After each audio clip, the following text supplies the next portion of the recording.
I'm here with Dieter Kurtenbach. He's a sports columnist for the Bay Area News Group, my former colleague from when I covered the Warriors. And we are going to start today talking about the Warriors and then get into some other NBA playoff storylines. Dieter, recording this the day after the Warriors got eliminated. Steph Curry never came back to the series, so we won't really ever know if the Warriors could have beat the Timberwolves. But did you see enough from this team when we got them all together post Jimmy Butler trade that you think that they could be contenders next season?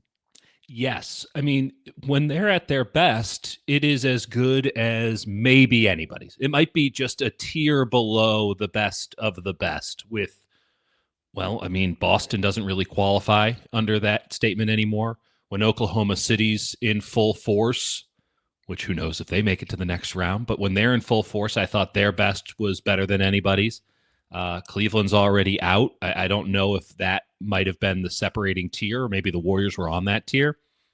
But it's, I think, the wrong question to ask, and it's no offense to you, Wes. This is the problem the Warriors are running into. They saw enough to give them viable, actionable hope. They have a core that is going to be 36, 36, and 37 at the start of next season. So the idea that they can reach their best, that they can have it all break their way, is foolhardy. Jason Tatum's 28 years old, 27 years old. He just tore his Achilles. Like, luck does have some connection to age, and sometimes you just run into horrible luck. Mm-hmm. But it's not really horrible luck that Steph Curry's hamstring went on a hard drive after a 7-game series, or that Jimmy Butler, who fell so hard on his butt he should have been out for 3 weeks, never looked like Jimmy Butler. Not just Miami drag him to a NBA Finals Jimmy Butler. That Jimmy Butler's gone. But just like the Jimmy Butler that we saw in the regular season, where it'd be kind of on and off, right? It was more good than bad, and it was certainly very positive, high IQ basketball. And then Draymond Green, who you know as well as I, 2022 NBA Finals Draymond Green was getting benched. He was unplayable at portions in 2022. That team still won a title because Steph Curry was still the full Steph Curry. Steph had a lot more down games this year than at any point before in his career. The highs were still as high as ever, which is incredible. But the downs have to be factored into this. You have Draymond not really able to give you consistent output in the playoffs, and a Jimmy Butler who, if it wasn't the injury, then he was just really tired. And that's your core. That's what you're working with. Stack on the fact that they have a team of role players that don't know how to function without Steph Curry, or in the case of a Jonathan Kaminga, cannot function with Steph Curry. And you have a very strange brew. And so all of this I was hearing from the Warriors, and I can appreciate it, and it's in the heart of the moment. And, maybe with a little bit of separation, there will be some clearer thoughts. But all this, we could have done it, this hypothetical title nonsense that they were running through on their minds, like, that's just not even close to the possibilities of reality. It just doesn't feel actually that attainable because it requires far more breaks than any team is entitled to get come the NBA playoffs this time next year.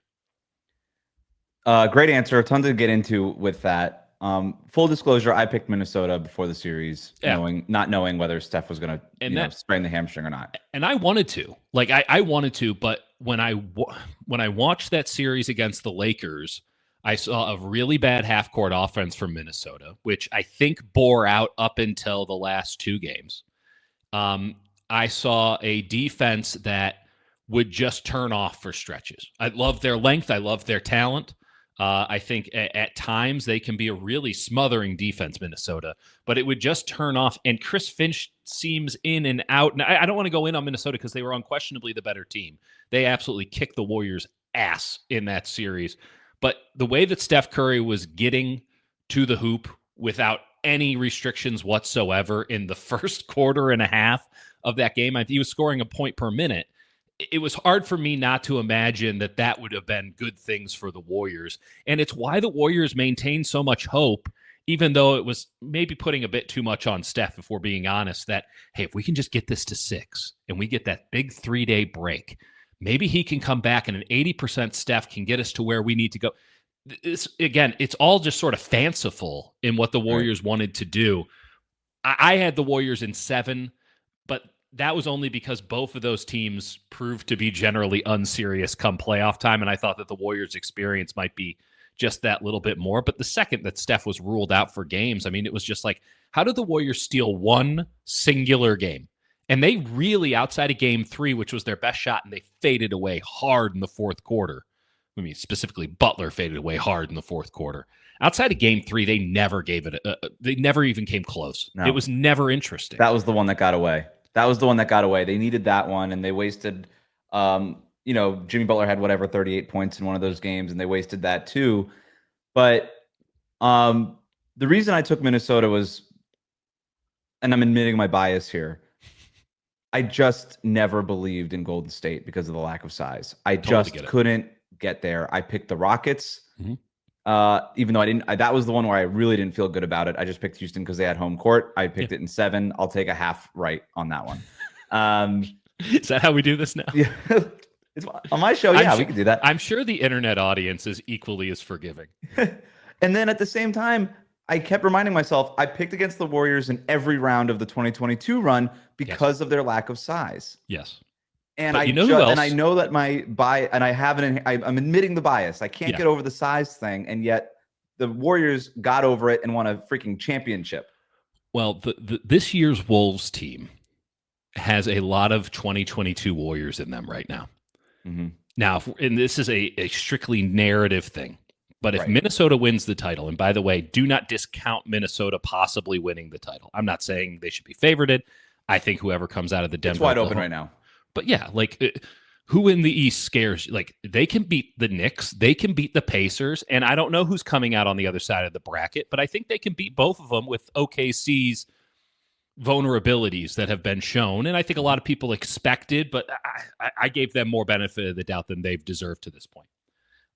Minnesota can absolutely do it. They have a grade A true superstar in Anthony Edwards, and I think that the most underreported, underdiscussed aspect of this past series with the Warriors was that Edwards figured out how to beat his own by himself. Mm-hmm. And it was something that his patience and strong decision-making against the Lakers was talked about.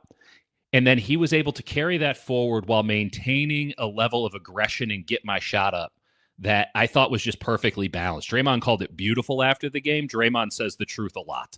And having Edwards being able to do that, getting Conley back into the ball, they were able to beat the Warriors zone with just ease. They had no problems whatsoever. And that is something that you think back to the game they blew against the Bucks a couple of months ago. It was a huge game for seeding. It really put them in a bind. The Bucks just played zone in the second half, and the Timberwolves are like, oh, we've never seen this before.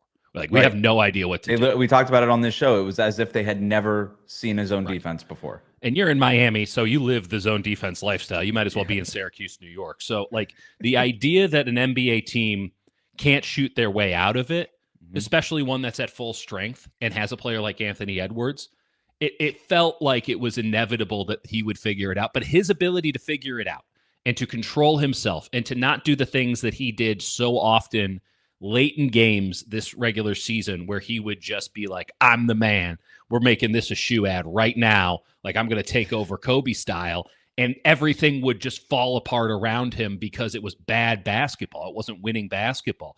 The fact that he was able to switch into a more, let his complementary players do their work, be controlled, still get your shots up, still go out there and take what the defense is giving you, understanding that you're the best player on the floor. Being able to strike that balance is really hard.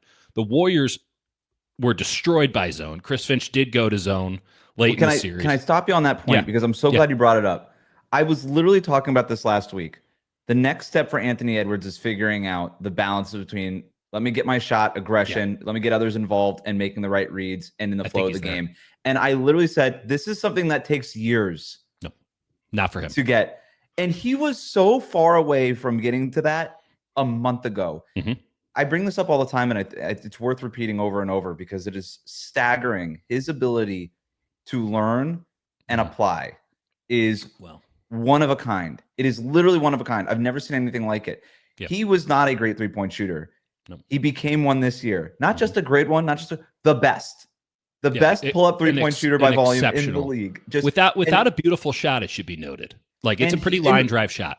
yeah. And when asked how he did it, he was like, yeah, I watched videos of Steph and Klay and Damian Lillard. I tried their shooting strokes and I decided I'm going to use Damian Lillard's. And I'm like, what do you mean you just I didn't know that was a thing that you get to do.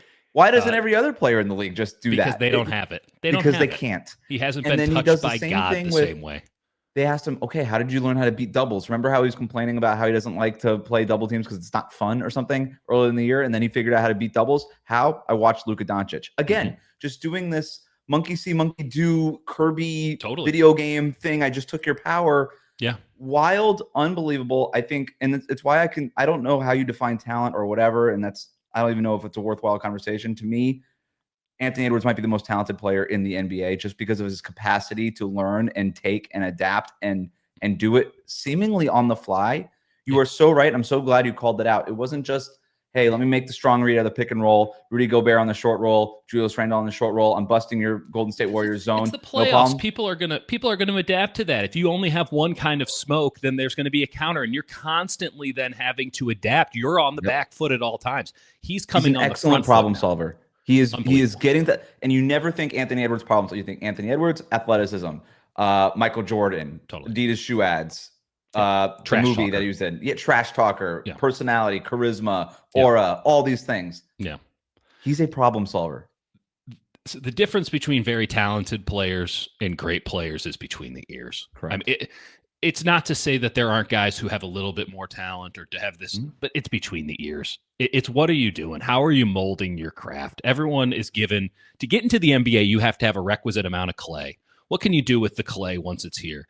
And like a Jonathan Kaminga is a beautiful example of like, he's all talent. And how has that, and maybe it got a little bit better, but like, he can finish with the left hand on a drive. Like, he's 4 years in, right? He's the same age as Anthony Edwards. Like, look at how far away they are from each other. Right. Think about the difference. And you could say, oh, opportunity. You think Anthony Edwards, first up, I mean, yes, he goes to a team that has the number 1 overall pick.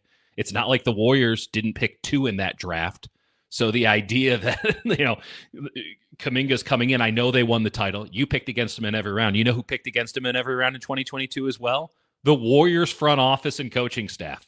I mean, Bob and Steve were having conversations before being like, I don't know what we're about to get into, but this can't be good. They sucked going into that playoffs. And again, a lot of things broke their way. And this is why I say that this Minnesota team's kind of Warriors coded. So they get into the first round. They're playing the Lakers. The Lakers don't stand a chance. Not with Rudy Gobert hanging out in the middle, not with whatever that roster is. JJ just, goes down his leg a couple times in that series. First time coach, too tightly wound, completely freaks out.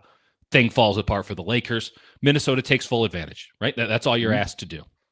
You get the Warriors in the next round. Steph blows out his hammy in the second quarter. Listen, that's not their fault. You play the team in front of them.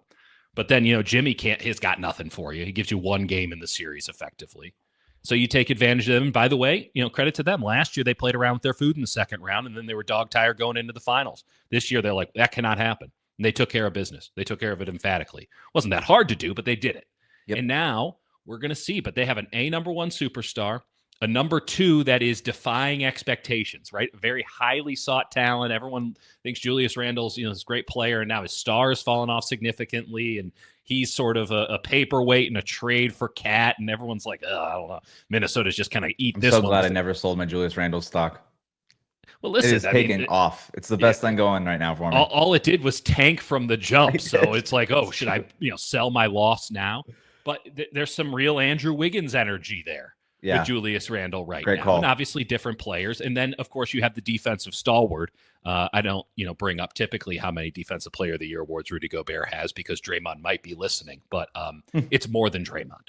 So you have those 3 things, and then like a pretty motley crew of other players, all of them very quality. Maybe Mike Conley's there, Iguodala. I don't know who the hell their Jordan Poole is. Dante DiVincenzo's just there. Like there's some stuff going on here, but it does feel like things are breaking their way. A superstar, defensive stalwart, and then a guy who's proving all the doubters wrong. It wouldn't shock me in the least bit at this point, but it all starts with Edwards, man. He's special. He's really special. And face of the league was a conversation. I get it. I don't know where we're going with that. I don't know if we should even get into it. I want to put a pin in it because I actually do. I want to get to that because it's fascinating to me. But I want to go back to the Warriors part of this because something you hit on is exactly right. You could say, man, bad luck, hamstring, that sucks. He's 36 years old. That's a part of the roster building is the age of your players, the age of your star players, and how much you're paying your star players and what that does in terms of limiting what you could do financially with the rest of the roster. Totally. And they banked on 36-year-olds and a 37-year-old. And that's the risk reward, right? It's the same. You can't have it both ways. You can't look at the Warriors were not afraid of the Oklahoma City Thunder. They believed in a series against OKC that they could beat them. And they're delusional, to be fair. I think OKC was almost I think OKC was built almost particularly to kill them. Correct. Yes. Like the Terminator. Every single one of those sloppy turnovers is Lou Dort dunking at the next end or Jalen Williams. But they weren't afraid because they would say, oh, they don't have the experience we do. Okay, well, with the experience comes the age, and with the age comes the flimsy health track record and the risk there. So you can't have it both ways. And the Warriors tried to, and it didn't work. And that's not to say that Steph is going to get hurt every playoffs. That's not what I'm saying. I'm just saying it's baked in to the way the roster was constructed. And it was baked in when you made the Jimmy Butler trade, knowing that he hasn't finished he hasn't finished a postseason in 2 straight years for Miami. That was part of it too. That said, you're right. It was the wrong question to even ask. Because, and I feel bad. No, it was a good jumping off point. Look at us. But to me, it's not even you can't tell this to the Warriors, obviously, but I bet, one day, like years from now, they'd probably agree. It's not even about the championship chase right now. It's not about, or I shouldn't say that. It's not about the championships. It's not about the resume. It's about the moments. We're here for moments. And we don't want Steph toiling through a play-in tournament on the brink of elimination before the real playoffs even begin every single year.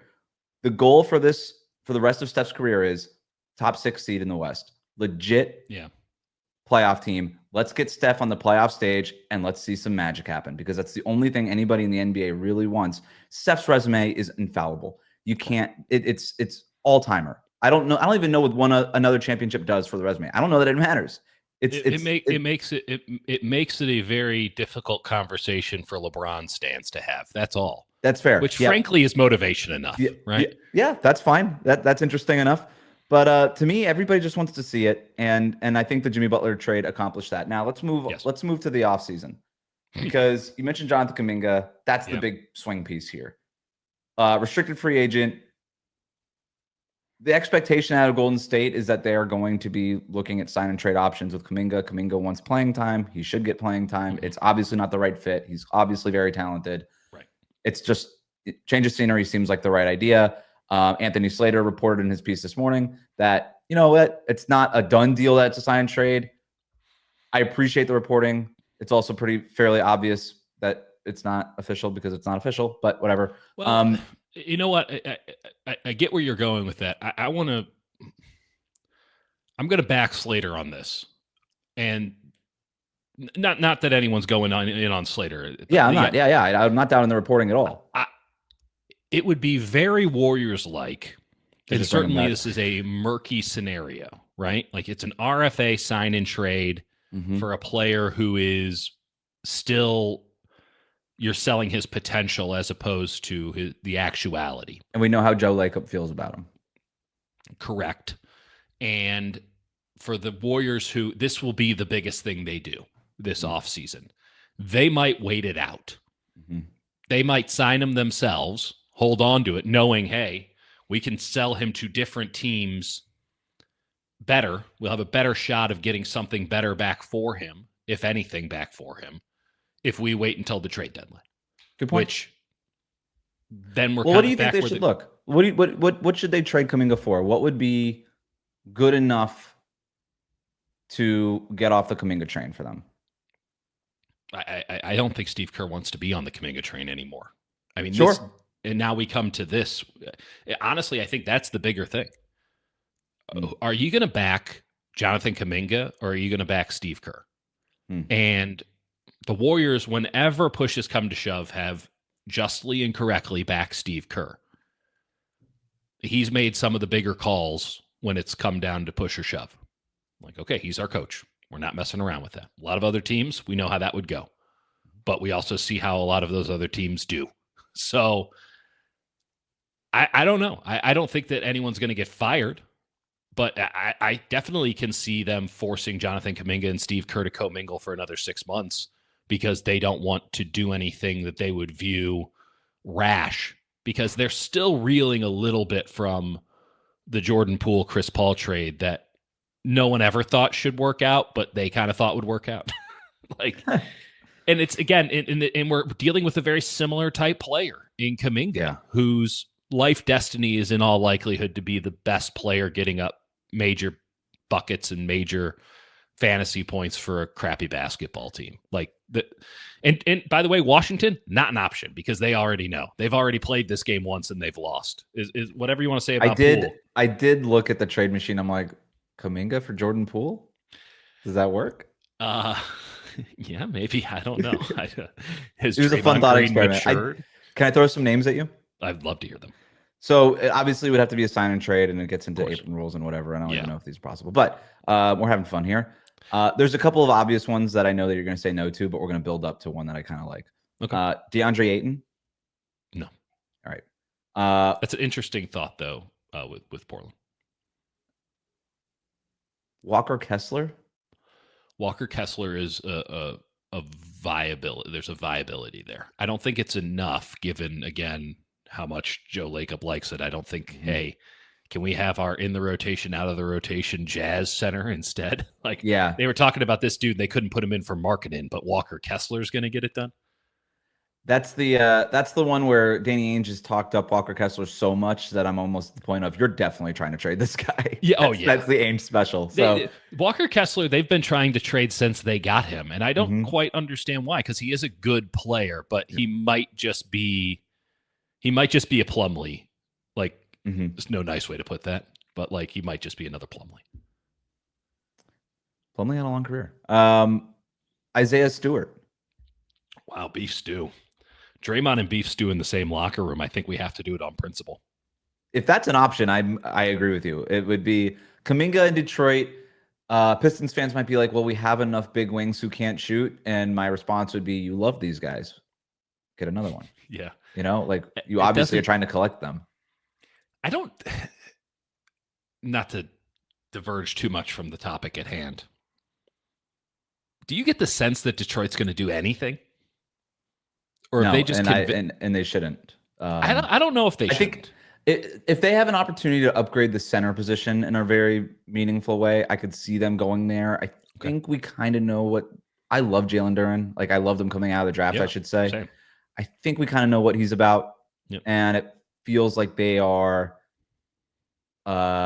short of where they need to be at the center spot if they're going to make a serious run here. And at this point in Cade Cunningham's career, having a legit pick and roll guy with him, I don't know it has to be a start. They don't have to make their version of the Karl Anthony Towns trade. Maybe they just make their version of the Jarrett Allen trade or something, but something there.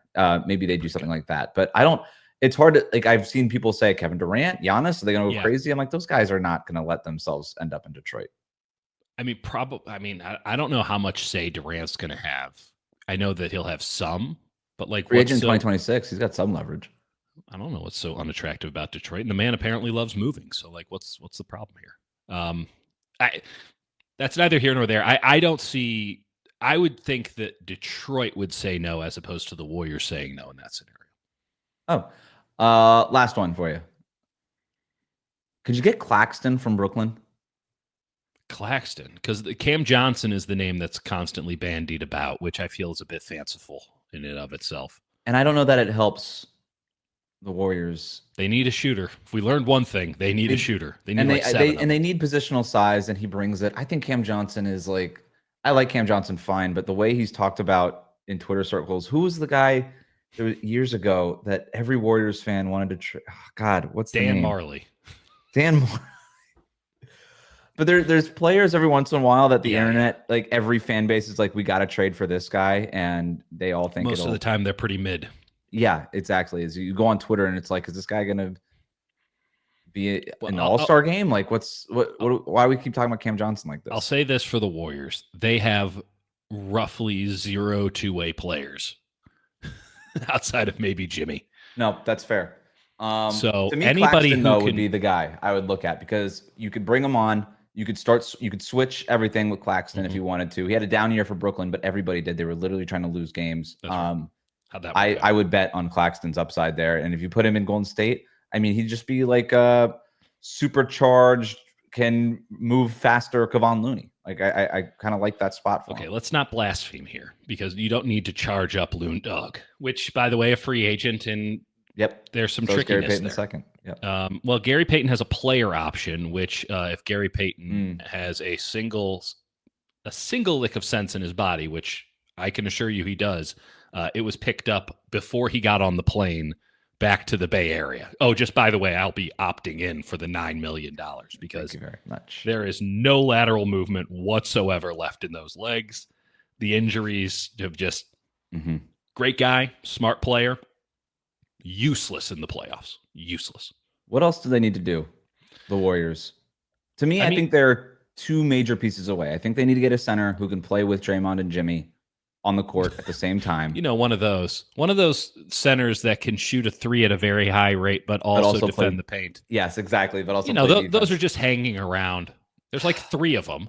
I don't know that they necessarily $70 million a year. I know Steve Kerr has been obsessed with finding a shooting center for a really long time, and they sort of found basically a shooting guard masquerading as a center and quit in post. Yeah. I wouldn't keep pressing that button as we saw in the playoffs. Yeah. I think that there's another way. I don't know that the center that has to play with Jimmy and Draymond necessarily has to be a shooter, but they do have to be mobile enough to screen on the perimeter and play in space. And if that center is a vertical threat, I think that you could create the spacing that you need. And then obviously you go to some staggered rotations after that. But I wouldn't be, if I'm the Warriors, I wouldn't be like, this guy has to shoot. Like they kicked the tires on Nikola Vucevic for the last 12 months. Kaminga for Vucevic doesn't make any sense. That's not a good value unless you're getting more stuff from Chicago. And then I don't know why Chicago's doing that. Well, to be fair, Chicago is very much interested in Kaminga. For whatever that's worth. Could you get Vucevic and another something? Because I think you're 2 players away if you're the Warriors. Yeah, and I'm not sure if 2 Chicago Bulls are going to fill your needs there. Correct. That's like saying I need a meal, and you're going the back of the pantry. How do you feel about Dalen Terry? They're in a jam. They're in a real jam because, again, they have a team that makes some sense around Steph Curry. And then, and there was limitations there. Right, and Jimmy fits in, but like Draymond's useless without Steph. And everybody, you watch Podziemski in this series, and like he just didn't know what to do without the chaos that Curry creates. The biggest takeaway that I had, without Steph on the floor, the amount of shot clock violations that the Warriors took was incredible. And it's pretty simply because they're always told to, unless they have a perfect shot, hold it for a beat, because Steph will be open because of the way that rotations work. So you're almost open or you're kind of open. That means that Steph is going to be super open and he'll be coming around the corner here in just a second. So just wait. And then you're going to have the greatest shot of all time from the greatest shooter of all time. And Podziemski is still operating in that rhythm without Steph Curry. And so he would have these good looks. And by the way, in the playoffs, a good look is the best look you're getting. Yep. He'd have these good looks, and it wasn't just him, but Podziemski was the clearest example of it. And he would just hold it. Yeah. He wouldn't take it. He was doing it a lot, to your point. And it's like, because he had been trained. This is not on him as much as it is on the Warriors. He'd been trained to just go, oh, well, there's Steph. An easy assist, 3 points. Crowd goes crazy. Other team demoralized. What an incredible basketball play. And meanwhile, every now and again, he'd remember, oh, I have to shoot. Oh, I have to be the guy. And then he'd actually have a nice little run. And then he'd go back to muscle memory of like, where's Steph? Well, Steph ain't here. And there's a lot of guys on that team that do that. Then again, there's the Kamingas and the Buddy Hields who, like, they don't want Steph around. They don't want to wait around for him to come around the corner. They want to take the shot themselves. They want to do the thing themselves.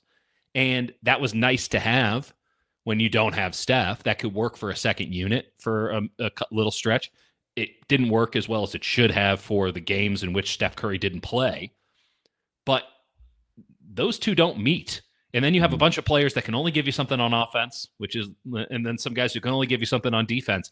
And it's like they built a roster for everything, but that's not actually a basketball roster. Like it's essentially a baseball team that has nothing but platoon stars.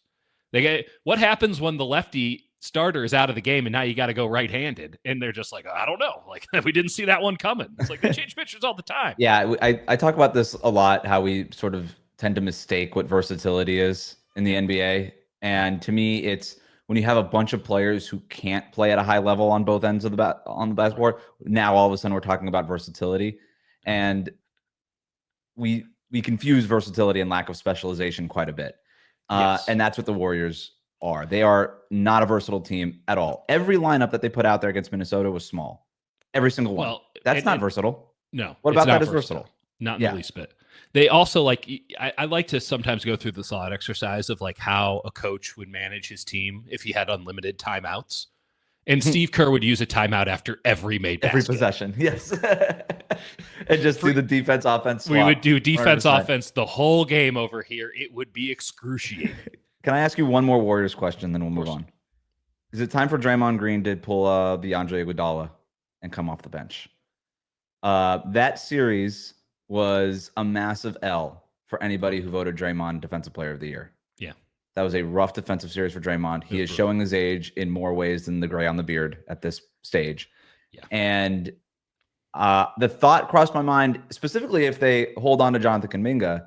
Well, you can't play Kaminga, Butler, and Draymond at the same time. There's enough there that we know that doesn't work. And just, it doesn't work. We know that doesn't work. But Draymond coming off the bench, potentially as your backup center, and that could be the identity of that second unit, and you stagger it to where Jimmy goes off, and then you've still got Steph and Draymond on the court at the same time. I'm telling you, I'm not trying to convince you or me of it. No. It's a thought exercise. It's a worthwhile thought exercise. Who's the center with the starters in that case? It would have to be that, and that's the point. Is it almost opens you up to let's go get a real 7-footer, somebody's size, and we don't have to worry about the shooting component of it because Draymond's coming off the bench. My concern is that Kaminga and Steph can't play together, and that when you play Butler and Kaminga together, Jimmy becomes very passive because there's someone who is willing to be an alpha, and Jimmy's like, I'm over it. Like, I don't need to be an alpha anymore. I got paid. This is my last big contract. Like, it's a full Jimmy Butler thought exercise. You know how those go. And that's great for Kaminga, even though Kaminga still will get 2 spectacular plays and then just 3 losing plays in a row in all the things that will never show up in the YouTube reel. So people don't realize actually he was checking a dude at half court for no good reason. And then his man blew by him and then he just failed to rotate. And then, just didn't have a rebound a whole game, even though he's still standing under the basket every time trying to bring the ball up the floor so he doesn't have to pass it. Like, just a lot of weird stuff there. Again, why they should just move on, but they're not in a position to take any more losses in trades. Draymond for the bench. I get where you're coming from. It's not to say that that's not a possibility. I just don't think it's actually a solution to anything. Like, that's just politics at that point. And if the Warriors want to spend some time playing politics, like, play some politics this summer with your roster and shift some dudes out and get some new dudes in. But again, and I don't necessarily pin this on Mike Dunleavy. Like, I don't think this is necessarily Mike Dunleavy's fault. He's been complicit in it, but it's not like on him. They have had to sell at a loss, unlike you and your Julius Randle stock, on a couple of things now over the last couple of years, just to change things. But they've had to sell at a loss. They had to sell Jordan Poole at a loss because they couldn't keep Draymond and Poole in the same locker room together. Congratulations, that's fun. I guess they won the Butler trade. To what effect, who's to say? But they won that one. Almost, they were force-fed it in a way. Like, there was no other option. You had to do it, and they had to give them the kind of, like, they didn't really feel that gung-ho about it because they were all in on KD, and then KD said no. So they kind of go into a second choice there. You think about when Klay left, they did a bunch of maneuvering, a bunch of, working around. Like, did it amount to a Klay? Not really. Probably not. No. And then like Dennis Schroeder, that, you know, they're just trying. There's a lot of trying stuff, which I can appreciate. And did they lose anything by bringing in Dennis Schroeder? Not really, because he was part of the Butler deal. But like, they're playing like an arbitrage game here, which is not a very conducive way to maintain an excellent basketball team, to constantly sell things at a loss. We're trying to make the arrow go up, as opposed to just kind of letting it trail off. That's what people do in retirement. They just sort of let it trickle down to nothing and then they die. It feels like that's the Warriors roster, except it's Steph Curry's career. Well, we'll end on that bright note for the Warriors, I suppose.